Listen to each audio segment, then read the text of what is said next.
السلام عليكم أصحابتي قاليقة وإذن سلامي ميل والبا أدونك كجوجتان waxaan idin rajaynaa caafimaad insha Allah maanta waxaan noo sameynayaa indoomi waxaan halkan ku haysanaa 3 xabo indoomi 3 xabo ukuna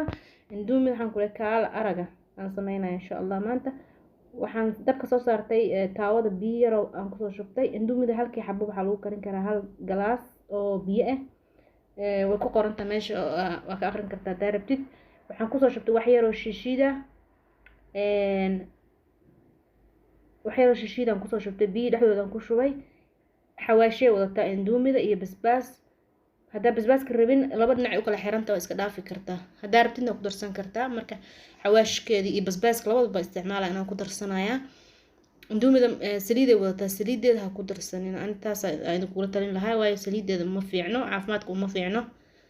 iska dhaaf saliideeda iska tuur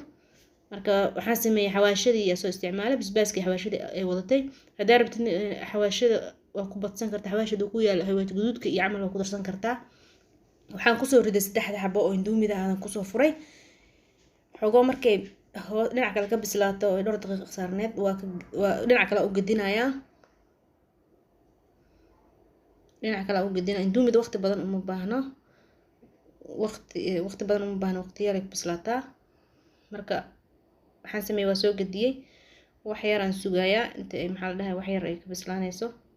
dabka u gaabiyay tartiib iskaga bislaanaysaa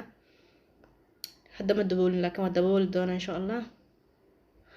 waayo waxaan rabaa inaan ku soo darsado ukunta marka ku dareyso qasab waa inaad dabooshid inay ukunta ku hurtaan rabaa waatan hadda ukunta ku soo jibinaya 3 xab ukun aan ku soo jibiyay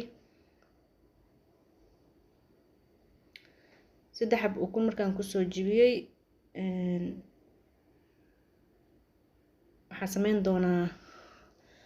waxaan sameynayaa wax yar aan sugayaa waa daboola waayo hadaa dabooshid ukunta waa sii huuraysaa filfil yar aan ku soo shubay korka ugu soo shubay iyo basbaas yar waxaan sameynayaa waa daboolay huurkaasi ukunta ku bislaanaysaa marka dabka u gaabiyay waa ku soo noqday waa fiirina ukuntii meelan ka dilaaciyay waxaan arkay in ukunta ay wali tahay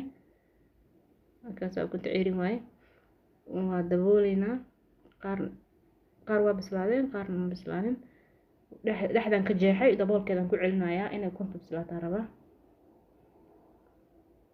ukunta waa bislaatay waatan waa ka soo gadiyay saanay ku soo baxday waa baraweyn kartiin aad iyo aad ay u fududahan ku dhahay waana cunto dhameystiran waayo ukuna ku darsatay waa saxan dhameystiran